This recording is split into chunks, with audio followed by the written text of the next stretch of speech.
नमस्कार, मैं अभिषेक ठाकुर। आप देख रहे हैं दैनिक सवेरा। बता दें कि भिवानी के जगत सिंह जी के द्वारा बात करें तो उपराष्ट्रपति पद के लिए नामांकन दाखिल किया गया है। इस विषय पर अधिक जानकारी के लिए जगत सिंह जी भी हमारे बीच मौजूद है, बातचीत करेंगे उनके लिए। वहीं बात करें तो इससे पहले 3 बार वह राष्ट्रपति पद के लिए भी नामांकन दाखिल कर चुके हैं। जी जगत सिंह जी, बात करें 3 बार से पहले आप राष्ट्रपति पद के लिए भी नामांकन कर चुके हैं। किस सन में आपने राष्ट्रपति के पद के लिए 2012 में और 17 में और 22 में और यह पीछे ये भी वो आया था। और महेंद्रगढ़ भिवानी लोकसभा सीट से मैं जब निर्दलीय था, जो चौधरी धर्मवीर सिंह और श्रीमती श्रुति देवी जी खड़ी थी, उस टाइम भी था। और मैं भिवानी में हिसार लोकसभा संसद सीट से अब 2025 के अंदर चुनाव हुआ, तो उस टाइम भी मैं हिसार लोकसभा सीट से खड़ा था जी। और मैं भिवानी से जब विधायक का चुनाव हुआ तो उस टाइम भी मैं भिवानी से निर्दलीय प्रत्याशी का चुनाव लड़ा था।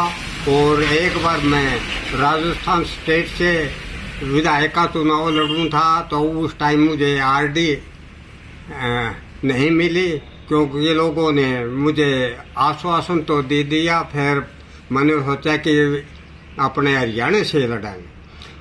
किन समस्याओं को बाबूजी अगर बात करें तो आप उठाने का काम करेंगे, युवाओं की या तमाम कर्मचारियों की अगर बात करें? मैं कर्मचारियों के लिए, जो कि सभी विभागों के अंदर रिक्त पद पड़े हैं, उनके अंदर हरियाणा प्रदेश के या अन्य स्टेट के नौजवान लड़के और लड़कियां जो बेरोजगार हैं, उनको जल्दी से जल्दी कर्मचारियों की भर्ती की जाए, जिससे कि सभी कार्यालयों का काम सुचारू रूप से चले। क्योंकि बुद्धिजीवियों के बगैर कोई भी कार्यालय, कोई संस्था, कोई देश या कोई भी तरक्की नहीं कर सकता। क्योंकि आज सभी विभागों के अंदर कर्मचारियों की कमी है और एक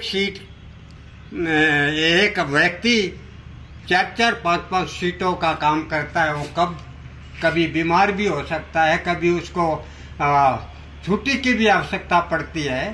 तो बात करें, इससे पहले आप किस पद पे थे और किस चीज से आप रिटायर हुए?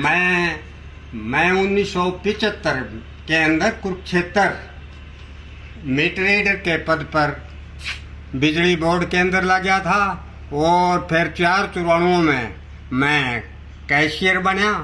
और फिर 18-20 साल में भिवानी सांजरवास और कैशियर रहा, हेड कैशियर भी रहा। और फिर यूडीसी का प्रमोशन हो गया। फिर मैंने 36 साल 2 महीने मीटर रीडर हेड कैशियर की ड्यूटी पूरी करने के बाद, 58 साल पूरे करने के बाद मुझे अनुभव हुआ कि चंद्रशेखर प्रधानमंत्री जी उनका भाषण बड़ा टॉप का था। मुझे बड़ा अच्छा लगा। जब मैं सर्विस करता था तो मैं सोचता था कि मैं भी एक दिन प्रधानमंत्री, राष्ट्रपति, उपराष्ट्रपति, MP, MLA का चुनाव लड़ूं। क्योंकि भारत के भूतपूर्व प्रधानमंत्री श्रीमती इंदिरा गांधी जी का भी मैंने भाषण सुना। और पंडित जवाहरलाल लाल बहादुर शास्त्री जी, जो कि एक गरीब घराने से थे और समुद्र पार करके तैर के पढ़ने के लिए जाते थे, वे इस हिंदुस्तान के प्रधानमंत्री बने। उनका भी भाषण सुना। और राष्ट्रपति पद के लिए आपने कब नामांकन दाखिल किया? मैंने 21 तारीख को उपराष्ट्रपति पद के लिए नामांकन पत्र दाखिल किया।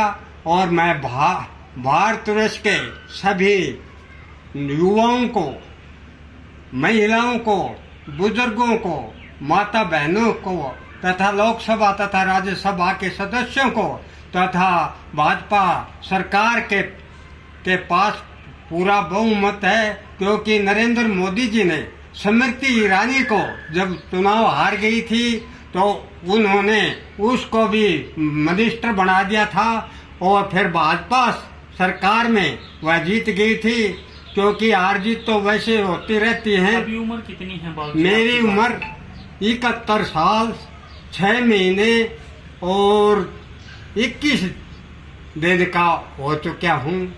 मेरा डेट ऑफ बर्थ 2/2/1954 का जन्मदिन है और मैंने बिजली बोर्ड के अंदर 1/1/75 को ज्वाइन किया था कुरुक्षेत्र और 29 फरवरी 2012 को भिवानी से अपर डिवीजन कलरख से मैं रिटायर हूँ और मैं खेती बाड़ी भी करता हूँ और मुझे हरियाली से प्रेम है। मैं किसान मजदूर का बेटा हूँ। मैंने तो एक बकरी से शुरुआत की थी, मुझे तो बचने के लिए जमीन भी नहीं मिले थे। आज मेरे पास आपकी दया से 9 किले जमीन है और पोते मेरे जोरब जिया MBBS का कोर्स भी करते हैं और अगला साल पूरा हो जाएगा। एक पोता सीसर। तो आखिर बाबूजी क्या कारण राष्ट्रपति पद के लिए आपने 3 बार नामांकन दाखिल किया, पर क्या किन कारणों की वजह से खारिज कर दिया गया? क्योंकि राष्ट्रपति पद के लिए, क्योंकि संविधान के अंदर ये शर्त है कि 50 MP और 50 विधायकों के 100 व्यक्तियों के हस्ताक्षर होने जरूरी हैं और लोकसभा तथा राज्यसभा के सदस्यों के और ये आल हिंदुस्तान के MP और विधायकों के राष्ट्रपति उपराष्ट्रपति के चुनाव में वोट पड़ते हैं। क्योंकि मैं डोर टू डोर जाता रहा। मैं चंडीगढ़ और विधानसभा के अंदर और पंजाब स्टेट की राजधानी चंडीगढ़ के अंदर भी गया और मैं जयपुर भी गया और दिल्ली प्रदेश की 2 विधानसभाएं जिनके अंदर केजरीवाल जी बैठते थे, केजरीवाल जी के पास भी गया, रामविलास शर्मा के पास भी गया और जी सरदार मनमोहन सिंह के पास भी गया। मैं श्रीमती सोनिया के पास भी गया। और क्या कारण रहा बाबूजी इसमें तमाम चीज? ये नेता लोग कांग्रेस की तरफ अपने व्यक्तियों को चुनते हैं, अपने मनचाहितों को, अपने रिश्तेदारों को चुनते हैं। मैं सभी नेताओं के पास जा चुका हूं और मेरा भाषण भी भारतवर्ष के कोने कोने के अंदर पहुंचा हुआ है और मैं भारत के तृतीय प्रधानमंत्री श्री नरेंद्र मोदी जी से तथा भारतवर्ष के 543-45 MPओं से, सांसदों से, सभी पार्टी के नेताओं से का हाथ जोड़कर अपील करता हूं कि मुझे एक बार इस भारतवर्ष की लोकसभा के अंदर बैठने का मौका दिया जाए, जिससे कि मैं आपकी सभी समस्याओं को जल्दी से जल्दी उनका समाधान करके मैं इस भारतवर्ष के जो मेहनतकश मजदूर इंजीनियर डॉक्टर जो इस देश को समृद्ध और शक्तिशाली बनाने का प्रयत्न कर रहे हैं और भारत माता के सच्चे सपूत फौजी भाई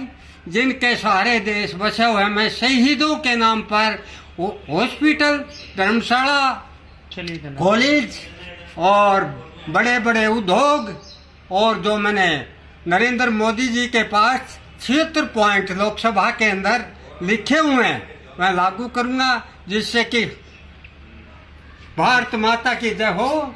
जय जवान, जय किसान, जय हिंद। क्योंकि मेरे पास अब समय का अभाव है, मैं आपका बड़ा बड़ा आभारी हूँ।